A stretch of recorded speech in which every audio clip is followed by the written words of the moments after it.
오늘 말씀 우리 사도행전 9장에 이제 사울의 회심 이후에 일어났던 첫 번째 사건을 함께 읽었습니다.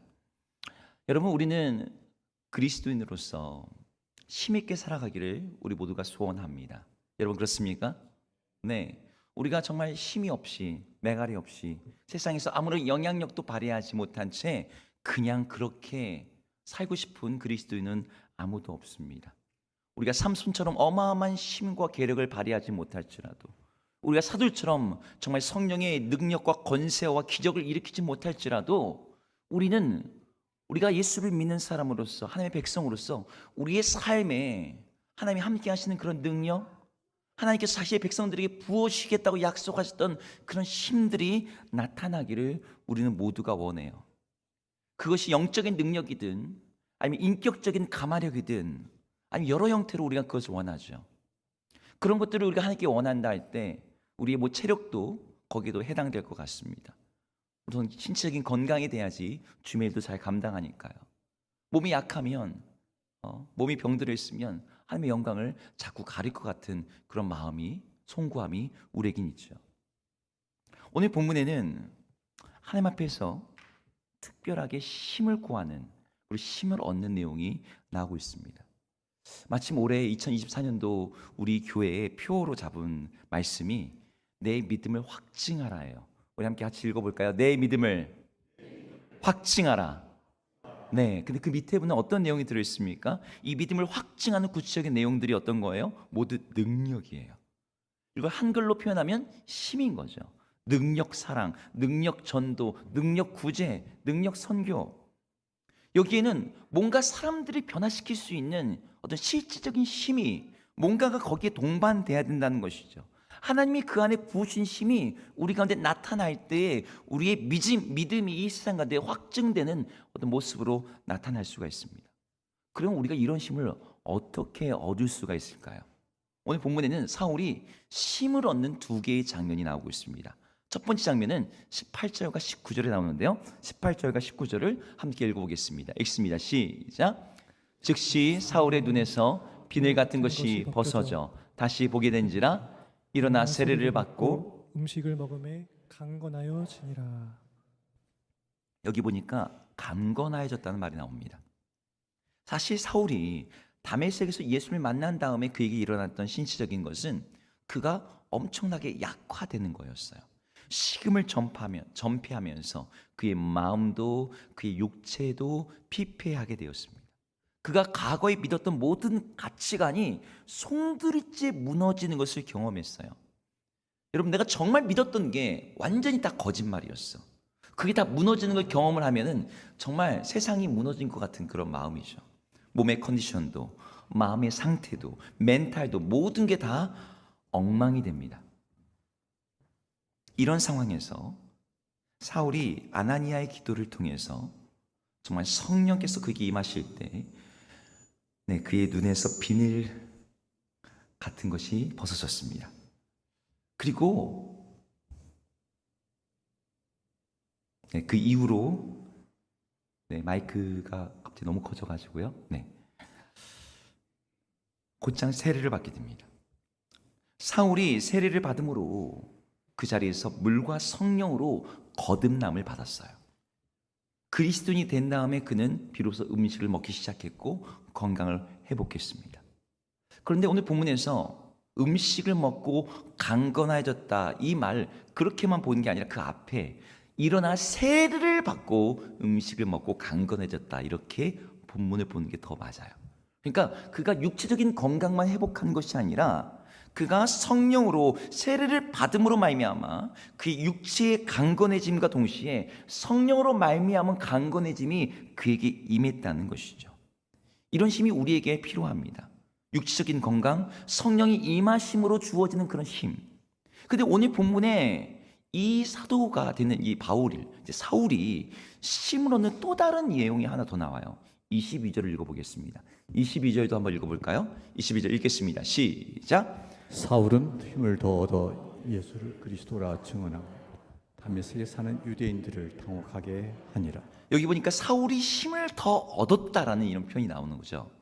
여러분, 사울이 힘을 더 얻었다. 이 짧은 표현에는 사울이 이미 힘을 얻고 있었고 이 장면에서 힘을 더 얻는 뭔가가 그에게 일어났다는 거예요. 성령으로 말미암아 성령의 세례가 주어질 때 임했던 그 힘 말고, 음식을 먹을 때 주어졌던 그 힘 말고 다른 힘이 사울에게 임하고 있었고, 더 또 그 힘이 더해져서 오늘 사울이 이 복음을 사람들에게 전파하는 일을 했다는 거예요. 그게 뭘까요? 사울에게 특별한 힘을 줬던 어떤 뭔가가 있었어요. 그게 바로 20절에 나옵니다. 20절을 함께 읽어보겠습니다. 시작. 즉시로 확해당에서 예수가 하나님의 아들이심을 전파하니. 네, 이 구절에서 사울이 힘을 얻게 하는 게 뭐지? 라고 이렇게 볼 수도 있는데요. 여러분, 사울이 예수님이 하나님의 아들이심을 알게 된 것이 사울이 힘을 얻었던 가장 베이직한 근거예요. 여러분, 베이컨이 철학자입니다. 베이컨이라는 철학자가 아는 것이 힘이다 이런 말을 했는데, 우리가 그 말을 굳이 인용하지 않아도 여러분, 아는 것이 정말 힘이 되는 걸 우리 현실 사회에서 경험하죠. 근데 문제는 이겁니다. 예수님이 하나님의 아들이신 것을 아는 것이 정말 우리들에게 어떻게 힘이 되냐는 거예요.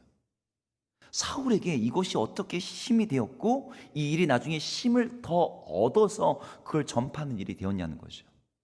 여러분, 성경에는 하바국이라고 하는 성경이 나옵니다. 이 책을 기록했던 하바국 선지자는 민족의 죄악 앞에서 크게 좌절하고 절망했던 사람이었어요. 하나님의 백성, 아브라함의 자손이라고 자부하고 있지만 유다 민족에게는 소망이 없어 보였습니다.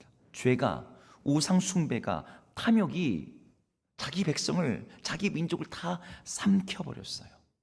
근데 안타까웠던 것은 무엇이냐면, 공의로우신 하나님, 살아계신 하나님께서 이렇게 하나님의 백성이라고 불리는 이 유다 민족이 이렇게 병들어서 죄악으로 인해서 죽어가고 있는데 남을 나라 방치하시고 방관하고 계시는 것처럼 보인다는 점이었죠. 그래서 하바국이 하나님께 따져 묻습니다. 하나님이 의로우신데 어떻게 이렇게 죄를 방치하실 수가 있습니까? 어떻게 이렇게 죄악 중에 죽게 하실 수가 있습니까? 그러니까 하나님의 응답이 딱 주어지는데, 그 응답이 하바국이 전혀 생각지도 못했던 응답이었어요. 내가 그들의 죄를 방치하지 않을 거야. 그들의 죄를 바벨론에 들어서 내가 심판하고 징계할 것이다. 하바국이 더 놀랐습니다. 아니, 바벨론이라고 하면 그들은 더 나쁘고 더 악한 민족인데 아니면 그들을 들어서 죄악을 심판하신다니요. 하나님이 정의로운 하나님이라면 더 악인을 들어서 더 의로운 자를 갖다 치는 것이 맞습니까? 이게 형평성과 공평성에서 맞는 일입니까? 근데 하나님의 응답이 다시 주어지는 거예요. 내가 그들 또한 심판할 것이다. 그리고 하나님을 의지하는 의인들은 믿음으로 말미암아 살 것이다. 하바국이 그때 알게 돼요. 하나님은 다 계획이 있으시구나. 하나님이 죄악에 대해서 방관하지 않으시고 자기 백성들에 대해서 무능하지 않으신 분이시구나. 백성들로 살 수 있는 길을 여시는 분이구나. 하나님의 이 모든 계획을 듣게 된 하바국은 기뻐하고 즐거워하면서 이렇게 하나님 앞에서 노래를 합니다. 하바국 3장 19절인데요. 함께 읽어보겠습니다. 읽습니다. 시작. 주 여호와는 나의 힘이시라. 나의 발을 사슴과 같게 하사 나를 나의 높은 곳으로 다니게 하시리로다. 아멘. 여러분, 하바국이 이 노래를 짓기 바로 직전에는 어떤 사람이었냐면 절망하며 절규하던 사람이에요. 자기 민족의 죄악 앞에서 이 민족에겐 소망이 없어. 하나님이 이 민족을 이렇게 방치하실 겁니까? 하나님의 대답이 바벨론이라니요. 이게 말이 됩니까? 이랬던 사람이에요. 그런데 우리 하나님이 어떤 분이신지를 알고 나니 모든 게 달라지는 거예요. 하나님 살아계시는구나. 주님을 믿고 의지하는 자들을 붙잡아 주시는구나. 죄악을 심판하시는 분이구나. 그래서 노래하기를 주 여호와는 나의 힘이시라. 그는 나의 발을 사슴과 같게 하사 나를 나의 높은 곳에 다니게 하시는 분이구나. 이 하바국은 하나님이 자신의 힘이시고 그 하나님을 아는 것이 자기에게 얼마나 큰 힘이 되는지를 경험했던 사람이었어요. 여러분, 성경의 사람들은요, 하나님이 어떤 분이신지를 아는 것만으로도 그가 새로운 힘을 얻는 것들을 경험하게 돼요. 여러분 이거 하박국의 얘기만이 아닌 거죠. 구약의 느헤미야. 여러분 느헤미야는 선지자가 아니었습니다. 관리였어요. 근데 이 느헤미야가 정말 놀랍게 성벽을 재건했어요. 성벽을 재건한 다음에 이스라엘 백성들을 모아놓고서 수문 앞에서 부흥회를 열었습니다. 부흥회를 열을 때 에스라 학사가 그 앞에서 하나님의 말씀을 가르치는데 그 말씀이 그들 안에 있는 수많은 죄악들을 막 들춰내는 거예요. 우리의 죄가 우리의 민족으로 하여금 이렇게 멸망하게 했고 바벨론의 포로가 되게 했고 이렇게 됐구나. 우리에겐 소망이 없구나. 죄로 인해서 낭망하고 있던 이 이스라엘 백성들에게, 포로에서 귀환한 자들에게 느헤미야가 이렇게 말합니다. 느헤미야 8장 10절입니다. 우리 뒷 하반절만 한번 읽겠습니다. 시작. 여호와로 인하여 기뻐하는 것이 너희의 힘이니라 하고, 하나님을 알아서 자기 백성들의 죄악에 대해서 하나님이 징계하시지만 결코 버리지 않은 그 하나님의 너희가 알게 된다면 그분이 기뻐하게 될 것이고 하나님이 기뻐하는 것이 너희들의 힘이 될 것이다 라고 말하고 있던 것이었죠. 여러분, 사울이 그가 힘을 얻는 데 있어서 그가 음식을 많이 먹고서 힘이 났던 게 아니었어요. 그가 주변에 좋은 동료들이 있고 좋은 팀이 있어서 힘이 났던 게 아니었습니다. 오늘 본문에서 사울이 힘이 났다, 그리고 힘이 나중에 더했다라고 말할 때 그 모든 배경에는 예수가 그리스도이심을 알게 된 것이 처음에는 그의 몸을, 그의 마음을 다 무너뜨렸지만 나중에는 그것이 그의 삶의 가장 근본적인 힘이 된 거예요.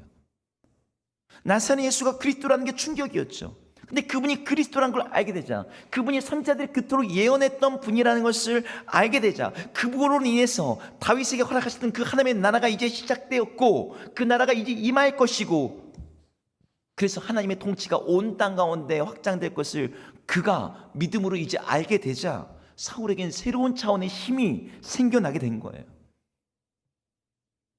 우리 예수님이 세상의 왕이시며 다스리시며 믿는 자들의 기도를 들으시며 그들과 함께 하시며 그들을 붙들고 계신다. 여러분, 이걸 할 때 이 사울에게 엄청난 힘이 그 안에 일어났을 거예요. 여러분, 우리 그리스도인들의 힘의 근원이 어디에 있습니까? 우리가 우리의 힘의 근원을 얘기할 때 우리는 우리가 선행했던 것, 우리가 바르게 살고 있는 것, 그걸 우리의 힘의 근원으로 삼지 않아요. 여러분, 교회의 힘이 어디 있습니까? 교회에 모인 숫자에 있습니까? 아니면 교회 재정에 있습니까? 아니면 건물이나 어떤 외형적인 자산에 있습니까? 교회의 힘은요, 예수 그리스도에게 있어요. 그분이 이 교회의 주인이시며 그분이 이 교회의 머리이시며 그분이 온 땅의 왕이시라는 그 믿음이 우리로 하여금 다시 일어나서 힘을 얻게 하는 근원인 줄로 믿습니다. 여러분 가운데 기운이 없거나 낙심이 되거나 의욕이 사라진다면 우리 주 예수님께서 이 세상의 왕이시며 그리스도라는 것을 다시 바라보시고 그분을 힘써 알아가기를 주의 이름으로 축복합니다. 그분을 알아가는 것이 우리에게 힘이 돼요. 이 예수님이 그리스도라는 걸 알게 된 사울은 그분을 전파하기 시작합니다. 20절을 다시 한번 읽어볼게요. 20절 읽겠습니다. 시작. 즉시로 각 회당에서 예수가 하나님의 아들이심을 전파하니. 네, 사울은 세례를 받고 그리스도인 되자마자 즉시로 예수님이 하나님의 아들이심을 전파했습니다. 간단히 말하면 뭐 했다는 거예요? 전도를 했다는 거죠. 근데 여러분, 전도를 하는 것 자체가 우리 그리스도인에게 힘을 줘요. 아니, 우리 전도가 무슨 힘을 주지? 내가 생각하는 전도는 하고 나면 힘 빠지고 기운 빠지고 계속 해야 되나 싶고, 명령이니까 사명이니까 하라니까 하는데 할 때마다 부담되고, 전도하고 나서 힘 얻었다는 분이 많지 않은 것 같고. 근데 여러분, 성경에는 주의 말씀대로 행하고 전도를 해서 힘을 얻는 이야기들이 너무나 많이 나와요. 여러분, 예수님이 수가라고 하는 사마리아의 한 마을에 들어가셨습니다. 이때 예수님의 컨디션이 아주 바닥이었어요. 요한복음 4장 6절에 이렇게 기록하고 있는데요, 요한복음 4장 6절 읽어볼게요. 시작. 거기 또 야곱의 우물이 있더라. 예수께서 길 가시다가 피곤하여 우물 곁에 그대로 앉으시니 때가 6시쯤 되었더라. 여기 보니까 예수님이 길 가시다가 뭐 했대요? 피곤했다. 여러분, 성경에 예수님이 피곤했다는 말하는 내용이 여기 처음 나옵니다. 예수님이 피곤했대요. 우물 곁에 그대로 앉으셨다. 이걸 우리 뉘앙스로 번역을 하면 털썩 주저앉으셨다. 근데 시간이 몇 시였다? 6시였다.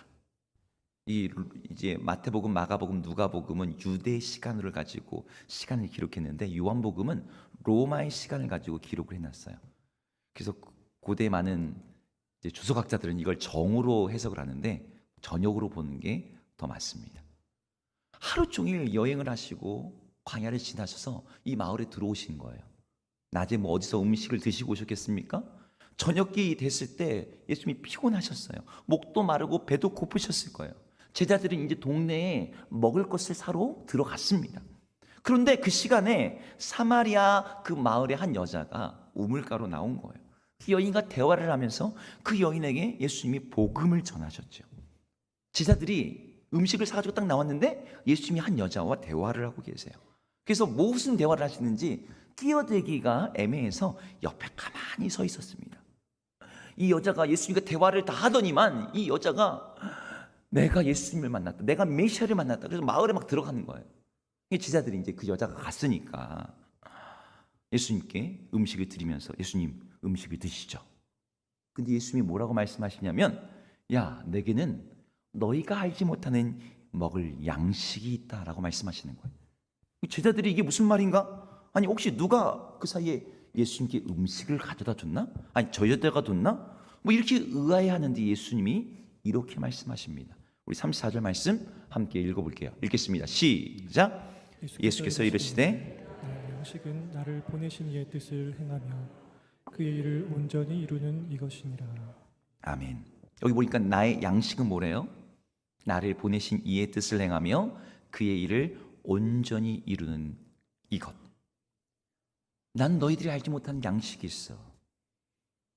나에게 새로운 힘을 주는, 나에게 에너지를 주는, 나에게 능력을 주는 양식이 있어. 근데 그 양식이 무엇이냐면 나를 보내신 이의 뜻을 행하며 그의 일을 온전히 이루는 이것. 이 전도, 이 복음을 전파하는 것이 나에게 힘을 준다, 나에게 양식이 된다라고 말하고 있는 거죠.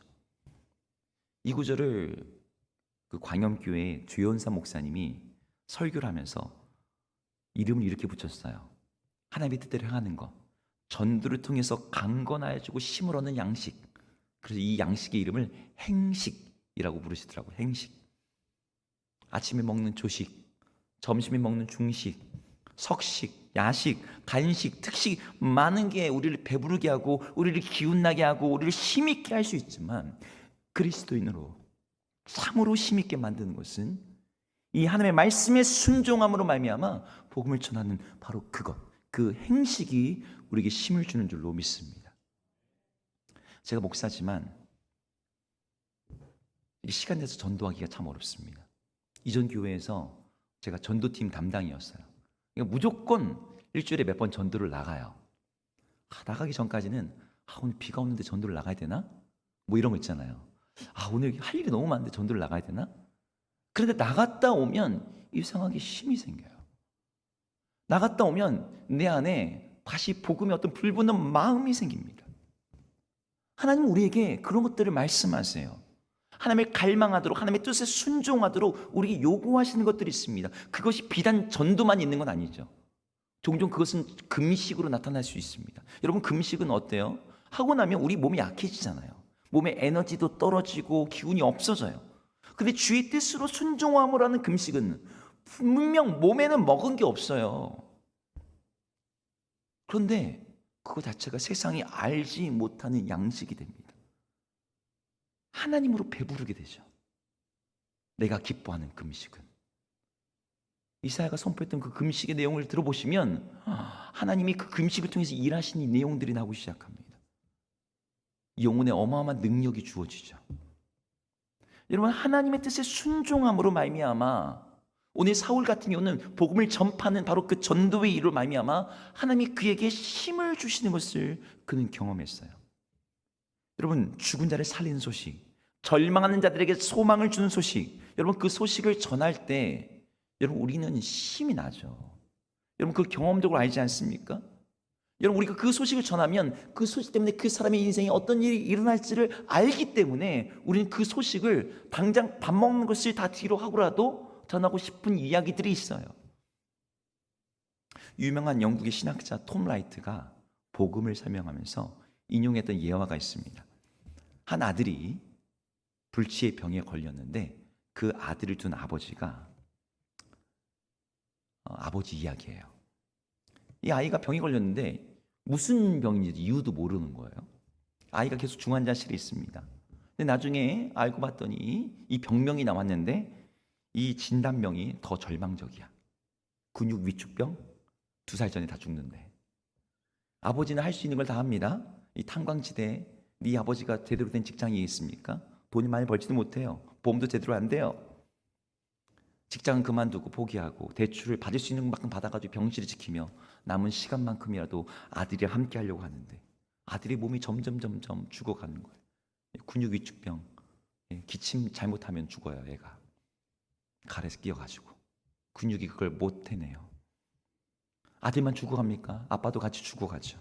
그 병실에서 시들어가죠. 우유도 못 넘기는 그 아기를 보면서 링거로 영양을 공급하는 그 아이 앞에서 아빠도 식사를 거르기 일쑤였을 겁니다. 근데 그 아빠에게 한 소식이 전해진 거예요. 그 아이를 치료할 수 있는 신약이 미국에서 개발이 됐다. 근데 문제가 하나 있어요. 약값이 얼마냐면 단 한 번만 맞으면 된대요. 평생에 단 한 번만 맞으면 그 아이는 그냥 고쳐지는 게 아니라 정상 아이가 돼요. 근데 한국 돈으로 25억 원. 주사 한 방에. 집을 팔아도 대출을 받아도 여기저기 돈을 빌려서도 어떤 방법으로도 그 돈 값을 치를 수가 없어. 근데 2021년에 영국에서 처음으로 보험에서 그걸 전액을 다 지불하기로 결정했다는 거예요. 그 소식이 뉴스에 발표되기 전에 담당 의사를 통해서 이 보호자에게 알려진 거예요. 여러분 이 소식을 딱 들었을 때 아빠가 어땠을까요? 사실 겉으로 볼 때 이 아빠의 상태는요 이미 직장을 내려놓은 실직자죠. 몸의 컨디션도 마음도 완전히 지쳐있어요. 누가 보면 저 사람이 환자야.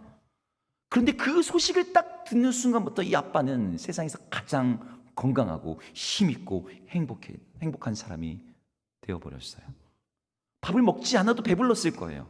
며칠 밤을 병실에서 쪽잠을 자도 피곤하지 않았을 거예요. 왜? 방금 자기가 들은 그 소식은 지금까지 모든 절망과 모든 슬픔과 그의 가족에 드려진 모든 불행과 아픔을 단숨에 날려버릴 수 있는 그런 소식이었으니까요. 톰 라이트는 복음이 바로 이런 거라고 얘기합니다. 여러분 우리가 전하는 복음은요 이 치료약보다 더 놀라운 약이에요.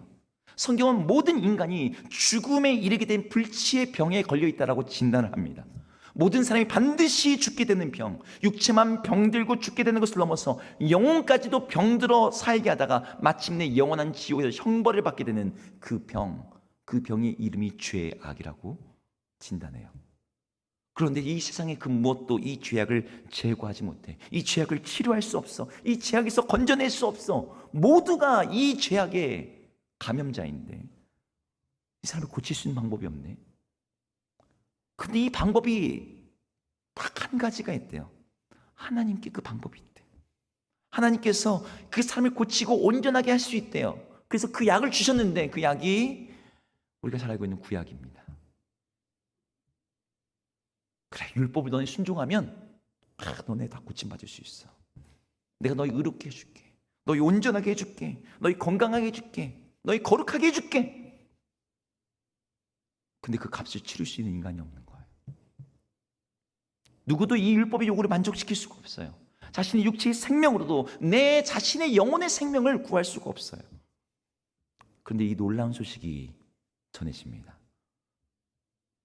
하나님의 아들 예수 그리스도가 이 땅에 오셨다는 거예요. 그리고 그분께서 모든 구약의 율법을 다 순종하시고 지키시고 십자가에서 대신 죽으심을 말미암아 우리가 치료될 모든 값을 치르셨다. 이 소식이 세상에 전해진 겁니다. 그리고 그 소식을 오늘 사울이 들은 거예요. 여러분 이 소식을 들은 사울이 어떻겠습니까?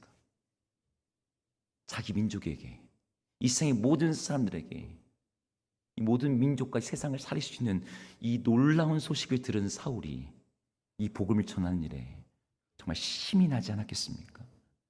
예수님이 그리스도라는 건 그분을 아는 것도 힘이지만 그것을 전하면서 그것을 통해서 살아나는 사람들을 보면 그를 기뻐하는 하나님을 느끼면 거기에서 힘이 얻게 되는 거죠. 사람들은 묻습니다. 아니 당장 바뀐 게 뭐야? 당장 뭐가 달라졌어? 야, 신약이 개발됐고 그 약 통해서 치료받을 수 있다는 소식이 전해진 거지. 당장 그 약 맞은 거 아니잖아요. 그 아이가 당장 건강해진 거 아니잖아요. 하지만 그 소식은 그 가족의 모든 걸 바꿔놔요. 마찬가지죠. 복음의 소식이 지금 당장 하나님의 나라가 이 세상 나라를 멸망시키고 이 땅에 임했다는 걸 말해주진 않습니다. 이 땅에 모든 악이 없어지지 않았어요. 여전히 사람들은 눈물을 흘리고 있어요. 하지만 예수님께서 만왕의 왕이 되시며 그분의 나라가 이 땅에 온전하게 임할 것이다. 그 나라가 이미 시작되었다라는 그 소식 자체로도 이 세상엔 어마어마한 변화가 일어납니다. 우리는 그 복음을 가지고 있는 사람이고 여러분 그 복음을 전할 때 우리 안에는 더 큰 힘이 일어나는 거예요. 그런데 제가 오늘 본문 속에서 정말 여러분들에게 말하고 싶은 것은 사울이 더 힘을 얻었다라고 말하는 그 내용입니다. 21절을 함께 읽어볼까요? 21절 읽겠습니다. 읽습니다. 시작. 듣는 사람이 다 놀라 말하되 이 사람이 예루살렘에서 이 이름을 부르는 사람을 멸하려던 자가 아니냐. 여기 온 것도 그들을 결박하여 대제사장들에게 끌어가고자 함이 아니냐 하더라. 네, 사울이 복음을 전할 때 사람들이 놀랐어요. 그냥 놀란 정도가 아니라 경악했습니다. 야, 저 사람이 원래는 예수님의 이름을 부르는 사람을 멸하려던 사람, 잡아가려던 그 사람 아니야? 근데 그 말을 사울이 들었을 거 아니에요. 그 말을 들었을 때 22절에 뭐라 써 있습니까? 사울이 더 힘을 얻었다 라고 되어 있어요. 사실 사울의 과거는 예수님을 그리스도라고 전하는 게 아니라 예수님을 그리스도라고 전하는 사람을 막는 입장에 있었죠. 복음의 핍박자였습니다. 근데 그런 과거가 들춰지는데 그게 사울에게 더 힘이 됐다는 거예요. 여러분 뭔가 좀 이상하지 않습니까? 방금까지는 너 과거에는 반대였잖아. 너 이전까지는 그렇게 살았잖아. 너 옛날엔 망난이었잖아. 너 하나님 반역한 사람이었잖아. 그런데 넌 지금 왜 그렇게 됐어? 근데 그 말을 들을 때 사울은 민망해지거나 부끄러워지거나 수치스러워지는 것이 아니라 오히려 그 말 때문에 더 힘을 얻었다는 거예요. 여러분 복음을 알게 된 사람들은 자신의 과거를, 자신의 무지를, 심지어 자신이 과거에 저지른 죄악까지도 하나님께서 하나님의 능력으로 변화시킨 걸 경험하게 됩니다. 보통 물리학에는 역학적 에너지라는 게 있어요. 무슨 말이냐면 이렇게 이제 그 운동 에너지, 위치 에너지 여러분 다 알고 계시죠? 운동 에너지, 뭔가 움직일 때 거기에 있는 에너지가 있어요. 위치 에너지, 이건 잠재적 에너지인데 제가 이걸 이렇게 들고 있다가 놓으면 얘가 떨어지면서 생기는 어떤 에너지가 발생합니다. 위치 에너지가 있는 거죠. 폭포 같은 거 생각하시면 좋아요. 높은 곳에 있는 물을 갖다가 절벽에서 물을 갖다 흘려버리면 이 위치 에너지가 있다가 이게 그냥 잠재적 에너지예요. 근데 이게 떨어지면서 낙차로 인해서 물이 에너지를 발생해냅니다. 운동 에너지가 발생해요. 낙차가 크면 클수록 더 크고 강력한 힘이 발생해요. 그래서 그걸 통해서 우리 수력발전소도 가운데 보면은 그런 낙차를 이용한 수력발전소들이 있습니다. 근데 사울이 과거와 현재 차이가 너무나 큰 거예요. 비포 앤 애프터의 차이가 너무나 큰 거죠. 과거엔 박해자였는데 지금은 전도자가 된 거예요. 이 큰 차이가, 이 큰 격차가 사람들에게 준 충격이 너무나 컸던 거죠. 사울은 거기에서 힘을 얻었어요. 사울은 자신의 그 과거가 부끄러운 것이 아니라 이것이 만드는 이 격차가 하나님의 능력을, 하나님의 사랑을, 복음의 힘을 참으로 드러낼 수 있는 통로라고 여겼습니다. 여러분 예수님이 사람이 되신 이야기, 성육신이 놀라운 것은요, 하나님께서 하늘에 계신, 하늘의 보좌에 계신 분이 이 땅의 가장 낮은 곳에 말 구유에 그 정말 피조물이 되셨다. 여러분 이 어마어마한 격차 때문에 거기에서 힘이 발생하는 거예요. 여러분들이 과거에 들었던 간증들, 여러분 그 간증 중에 정말 감동적인 간증들 떠올리시면 어떤 간증들이냐면 대부분 비포 앤 애프터 사이의 차이가 아주 극명한 것일수록 간증의 힘이 있습니다. 그만큼 감동적이고 그만큼 충격적이에요. 과거에 망난이었는데, 과거에 마약 중독자였는데, 과거에 깡패였는데, 과거에 이랬던 사람이었는데 내가 예수님 만나고 나서 이런 사람이 되었다. 우리 하나님이 얼마나 능력이 많으신가, 그거를 그 낙차 속에서 우리가 보게 되는 거죠. 여러분, 수가성의 사마리아 아까 그 여인, 여러분 예수님의 복음을 어떻게 전하는 줄 아십니까? 29절에 보면 이렇게 말합니다. 29절, 요한복음 4장 29절 읽어볼게요. 읽겠습니다. 시작. 내가 행한 모든 일을 내게 말하던 사람을 와서 보라. 이는 그리스도가 아니냐 하니. 여기서 내가는요, 이 수가성 여인이에요. 근데 이 여인이 어떤 여인이었죠? 남편이 5명이 있었고 지금 살고 있는 남자도 남편이 아니야. 여러분, 지금 살고 있는 남자가 있는데 남편이 아니야. 여러분, 좀 뭔가 이상하지 않습니까? 지금도 이상한데 옛날엔 어땠을까요? 여러분, 그런 여인을 동네에서 수군덕거리죠. 손가락질했겠죠. 근데 예수님을 만나고 나니까 그 과거가, 그 수치가, 그 아픔이 오히려 복음을 전한 힘이 되는 거예요. 내가 행한 모든 일을 나에게 말한 사람을 와서 보라. 그가 그리스도가 아니냐. 그 과거가 자랑일 수는 없지만 이제는 아픔도 부끄러움도 아니라 복음의 능력을 드러내는 힘이 된 거예요. 사울이 그랬습니다. 복음을 박해하던 내가 이렇게 되었다고. 복음을 박해하던 내가, 예수를 믿는 사람들을 잡던 내가 그 예수가 그리스도라고 너에게 말하고 있다고. 예수를 만나고 난 다음에 이 변화가 그에게 힘이 된 거예요. 여러분, 우리가 이 세상에서 어떻게 하나님의 나라를, 하나님의 능력을 드러낼 수 있습니까? 이 차이가 있어야 돼요.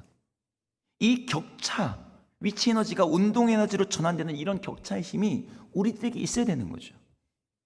예수를 믿기 전에 나는 이런 사람이었는데 예수를 믿고 나서 나는 이런 사람이 되었습니다. 사람들이 그 얘기를 듣고서 당신이 믿는 예수가 정말 능력이 많으시군요. 여러분, 누군가한테 여러분 먹는 좋은 약 있으면 소개할 때 있지 않습니까? 내가 이 약 먹기 전에는 이랬는데 내가 이 약 먹고 나서 이렇게 됐어. 여러분, 그 말 들어 사람들의 마음이 혹해요. 근데 우리 인생에 예수를 만나고 난 다음에 바뀐 게 없어. 전해줄 이야기가 없어.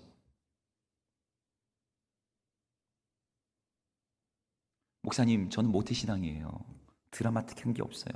비포 애프터가 없어요. 네, 괜찮습니다.